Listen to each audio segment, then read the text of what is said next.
വക്കീൽ സാറ് നമ്മളെ രക്ഷിച്ചേ. കേസും വക്കാണോ ആയി കുറെ നടക്കേണ്ടി വന്നേനെ. സാറ് ഒരാളുടെ കണ്ണും കൊണ്ടാ എല്ലാം പെട്ടെന്ന് കഴിഞ്ഞ്.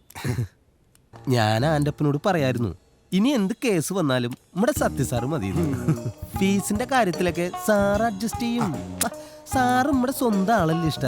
ഇങ്ങോട്ട് നോക്കിയേ, ഇപ്പൊ തന്നെ ഈ കേസിൽ സാറിന് 1 CR ആണ് ഫീസ്. പക്ഷെ എന്റെ കയ്യിൽ നിന്ന് 50 ലക്ഷം വാങ്ങൂ.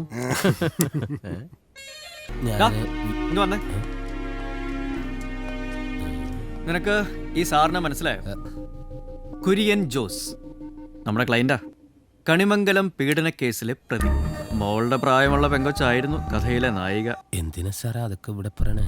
ഹാ, ചെക്കൻ കുര്യച്ചന്റെ റേഞ്ച് ഒന്ന് അറിയട്ടെ. കള്ളസാക്ഷി പറയാൻ ആലക്സ് ഇല്ലായിരുന്നെങ്കിൽ അകത്ത് കിടന്ന് ഗോതമ്പുണ്ട തിന്നണ്ട ആളാ. ഇപ്പൊ ഇരിക്കുന്ന ഇരിപ്പ് കണ്ടില്ലേ? ഒപ്പ് മാത്രം ഇട്ടുണ്ട്. എത്രാന്ന് വെച്ചാൽ സാറ് എഴുതിയിട്ടോ. ഈ കേസിന് വേണ്ടി ഞാനും ഉടനേക്കാൾ സാറ് ഓടിയിട്ടുണ്ട്.